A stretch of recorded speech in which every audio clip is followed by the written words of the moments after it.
is Jem and I am a twin mama. If you are self-isolating right now due to the virus that we shall not speak its name, and you're pregnant, you're probably finding things really hard, really stressful. You're not knowing what to do next. You're not knowing what's going to unfold in the future. I hope that these tips that I'm going to give you will help you to kind of gain a bit of perspective and put things in order in your mind so that you feel a bit more safe, a bit more secure, and know how to move forward. Self-isolating is hard for everyone, but if you're pregnant, you're going to be frightened, concerned, and you're right to feel that way. Being pregnant during lockdown, self-isolation, quarantine, whatever you are calling it, wherever you live, it's frightening. It's frightening for everyone, to be perfectly fair, but let's get our head glued on straight, and I hope these tips will help you to find that even headspace so you know what you're doing, and you gain back a little bit of that fearless confidence that you need as a mama to be. So my tip number 1 is going to be focused all around minimizing risks. So get your food delivered. Please, if you're pregnant, you should be treating yourself as though you are a vulnerable person. Limit your exposure to the outside world as much as you can. Get your food delivered. Now, I know that sounds, easy in theory. Some people can get their food deliveries right now. Some areas, are struggling because there is such high demand. And if everyone is trying to get these slots, what chance can you really stand? But there are other options, and you should really seek those out as much as possible. So as well as all the major supermarkets, your Asda, your Sainsbury's, Waitrose, Ocado, all of them, any of them, try them. If you're already registered with them, they will, let you apply for any open slots they have. Some websites, they won't let new customers register, but I would try your luck with all of them if they're available in your area. And then also think about the alternatives. So things like market stalls are now doing delivery in lots of areas. I know that here in Norfolk, in the UK, there are a whole bunch of greengrocers that are on the Norwich market that now offer delivery. Local butchers. Get online, look for local places, and you'll find that a lot of people are seeking out this amazing new customer base. That means that they're able to keep their self-employed business running while the virus is keeping life on relative hold. Also look out for alternatives like Just Eat, Deliveroo, Uber Eats. That is not just because they offer takeaway food, but it's also because there are lots of convenience stores and corner shops who are now opening up profiles on those sites so that you can have essentials delivered, things like milk, butter, bread. They're running mini shops on those platforms so that you can order in those essentials without having to leave the house. That's a great alternative if you're struggling to get supermarket deliveries. That might just tide you over until you can get a bigger, better haul of shopping in the house. Ask your relatives, ask your neighbours, ask your friends, share other people's deliveries. If your friend is able to get an Asda delivery, then say, hey, can I put some stuff on your order? And it's all stuff that helps the supermarkets and the businesses themselves. If people are willing to share deliveries, makes their life a lot easier and they're able to serve a lot more customers. So it's win-win for everybody. I'll put a list up on the screen of a few more alternatives that you can seek out. But please, if you are pregnant, get your food delivered. It's the easiest way for you to stay safe and stay away from other people during this time. Tip number 2 for minimizing your risk is to read the medical guidelines for your country. Here in the UK, if you go on gov.uk, you will find not only guidelines for the virus in general and what the current laws are, but you will find that there is a special section on there for what guidelines and advice you need to follow if you are pregnant right now. In other countries, I would imagine you've got exactly the same thing up on your government website. Make sure that you seek out the specialist advice about pregnancy, and make sure that any non-essential appointments you have are handled in the right way. Which leads me on to my third tip, which is if it isn't essential, don't do it. So, dentist appointment. If you haven't got a problem with your teeth, don't go to the dentist. But obviously with anything to do specifically with your pregnancy, make sure that you have that conversation over the phone or via email before you then make the decision of whether or not to go. Don't just not turn up, and don't do anything that could potentially harm your pregnancy. There are lots of things that really do need to be checked during pregnancy, and there's going to be lots of different alternative ways in which they can help you. But in terms of things that are less vital to you right now, don't do them. Don't go out physically to shops, try and order in, try and ask friends and relatives to do that on your behalf if they're already going. Try to, minimize your exposure to other people. So if you normally exercise somewhere that you're likely to come into close proximity to other people, maybe just stick to your garden instead. I'm not saying that you should confine yourself to a little cage, but at the same time try and put yourself in more of a bubble than you would normally. You will thank yourself by the end of your pregnancy if you manage to come out of this, super healthy, and, it's now is the time to be more protective of yourself than you ever normally would be. And, that's what it is being a mum. You're protecting your little tummy for 9 months, and then you're protecting them for the rest of their lives. So just get used to being that protector and stay home. Don't do it if it isn't totally essential. Tip number 4 for minimizing your risks is hygiene is your new best friend. So I'm talking about when you leave the house, if it's just to go check your post box, if it's to just pick up some groceries that have been left on your doorstep, if you're going out for exercise, be mindful of the fact that when you come back into the house, you are potentially bringing the virus back in with you. So always wash your hands as soon as you get in the house. When you're out and about, try and take antibacterial wipes with you, or even just normal baby wipes is better than nothing. If you have antibacterial hand gel, take it with you. And be really mindful not to touch your face or other parts of your body while you are out and about. Try and, make sure that your hands are for touching objects and nothing else. Try and touch as few objects as you can, and also be aware that your shoes potentially could bring the virus into your house. So try and leave your shoes behind on the doorstep rather than walk around your house when you come home. In terms of just general cleaning, when you have your groceries delivered, it might not be essential for you to clean, give those groceries a little wipe over.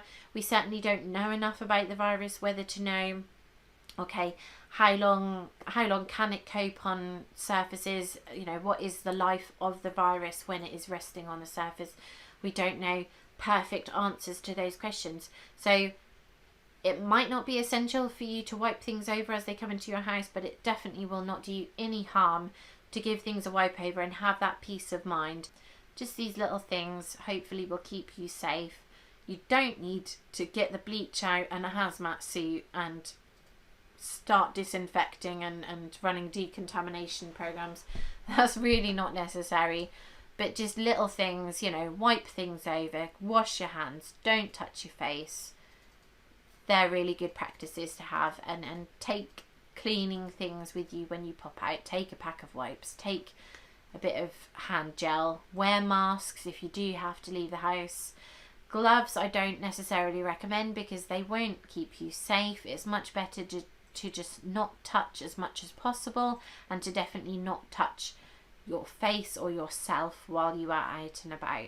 Wearing gloves just kind of tricks you into thinking that the gloves will protect you, when actually you then might touch an infected item and touch your face, and you think that just the presence of the gloves is protecting you, and it's not. Okay, so it can kind of feel like we're in the middle of an apocalypse right now. It's kind of the end of days. It's a bit scary, and if you're pregnant, you need to be planning. The main advantage you have is that you've probably got way more time to do it now, because the chances are you're not able to go to work, and you can sit there with your laptop, your PC, your mobile phone, your iPad, whatever it is you have, and just plan to your heart's content. And I really do advise that you hop on it, because things are difficult. They are harder to plan out. You can't visit baby shops right now. You can't browse things in person. You can't go to preparation classes, things like, you know, planning for birth and all these kind of things that people would normally go to with their birth partner. They're all out of the question. Now all you have is the internet. That's how you're going to plan for your baby. So hop on it, make lists, start creating, you know, price comparisons, reading product reviews, looking at people's actual pictures of products once they get them home and into their nurseries, and just taking as much advice as possible. But on the same note, don't be too fussy with what you plan, because there is such a thing as overthinking it. It's much better to, you know, have something planned, or have the baby product already in your house and ready to go. That's much better than the baby arriving early and, oh gosh, we haven't planned, we haven't got things ready, we haven't got this item, we haven't got nappies. Just, you know, don't overthink it too much. If it seems like an okay deal, get it bought, get it set up, and you'll feel a lot more confident, a lot more relaxed in a case of all eventualities, because babies like to be unpredictable that way. My tip number 2 for planning for baby is rewrite your birth plan. Before this happened, you probably had a really good idea about how you wanted to give birth, and the likelihood is that all of that is just right down the toilet. That's not possible at all. If you were hoping for a home birth, the likelihood is that your midwives have told you there's no chuffing way. And if you were hoping for things like using birthing pool, you're probably going to be told that that's not a hygienic option right now. There's so many annoying things going on. The fact that you might not be allowed to take your birth partner into hospital with you. You might be going completely alone on the day that you give birth, and it's tough, but go with it, go with the flow, just be easygoing, totally relaxed.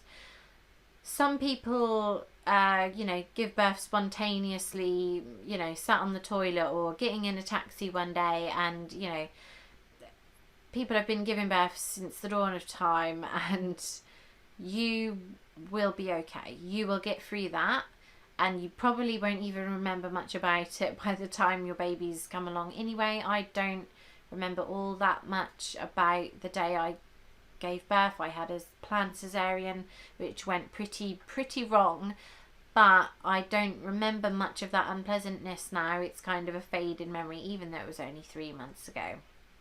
So don't overthink it. It's better just make sure that you've got all the little bits and bobs that you might need for all the birth eventualities. So plan for a C-section, plan for a natural birth, and make sure that you have all the medicines that you could possibly need for all those eventualities, all the things that will make you more comfortable and make your life a little bit more physically easy after the birth. My tip number 3 for planning is check what you are entitled to. So you might not realise it, but you could be entitled to a whole bunch of financial help, both during your pregnancy and after your baby or babies are born, and you'll never know unless you check. So if you're in the UK, you've got gov.uk, there's Turn to Us, and there is Entitled To. All of those sites will help you to find out what you're entitled to. There are things like maternity grants, child support, maternity allowance, child benefit, universal credit, healthy start vouchers, vitamins during pregnancy. There are lots of things that you could be completely entitled to, and even if you're just entitled to one, that one thing could make your life really so much more easy, so much more relaxed. And you don't need to worry about having to physically go somewhere to claim for these things. Most of them are, you know, you print off a letter off of the government website and then you send it off to the appropriate department. So it couldn't be easier in that regard. And, you know, if you're, you know, stuck at home because we're all in lockdown, you got plenty of time to sit there and fill in a little form and send it off. And we certainly found out that during our pregnancy we were entitled to quite a few things that, you know, made things a lot easier for us to plan having our baby, or babies. We had two. I didn't forget, I promise I didn't forget I had two. I know they're in the next room. There's two. I count all the time. Tip number 4 for baby planning here in the apocalypse is write down every resource or save every resource that you find helpful. If you come across a website, whether it's a shop or somebody giving advice or a review, a blog, anything to do with pregnancy, whether you're having one baby or a million babies all at once, whatever it is, save it, print it, make a note, put a bookmark in it, store all of those resources for later. There's nothing more annoying than thinking, oh, what was that thing I was going to research? It was going to be really helpful. Oh, don't do that. Keep it all, save it all, bookmark it, star it, whatever you do, just keep it all and go back to it, absorb everything, make use of all those reviews, all of those little tidbits of advice. If you've if you find that, you know, you only kind of like one little bit of advice you find in a big blog post, just take that advice and just, you know, create a note on your phone or something. Just keep a little list of all the things that you have found helpful, and remember that all those websites where you found amazing baby products, the chances are when you try and remember what that website is called, you are not going to remember. They have such crazy names, and some of them are normally small independent businesses as well. So, you know, if you're trying to get the best possible price for baby products and you can't remember that little independent baby shop, and you're like, oh, was it in Suffolk? Was it in Essex? Where was that? You're not going to remember. Bookmark it, save it, print it, whatever you do, save these resources. Ask all of your friends and family who have been pregnant recently, the websites, the things that they found helpful. Absorb it all, store it all, hoard it like a little squirrel of baby information. Keep it, all those little gorgeous little bits of information. You're going to need those, and you are going to need, you know, all those little prices you've compared. And by the time you've spent hours deciding, you know, which breast pump is the best breast pump, if you then can't remember the name of that little independent shop that sells it for 50 quid cheaper than everyone else, you're going to hate yourself. So don't do it. Save everything. That's all for this episode of Pregnancy in the Apocalypse. If you're under lockdown, don't panic.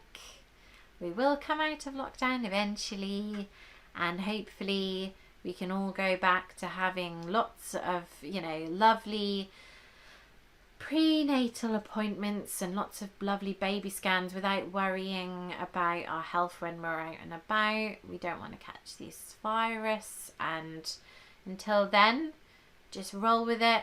I'm not pregnant myself, but having my baby's only 3 months old, I'm very concerned about keeping myself and them safe during this time. And I will be passing on any bits of good advice that I have for you during this time.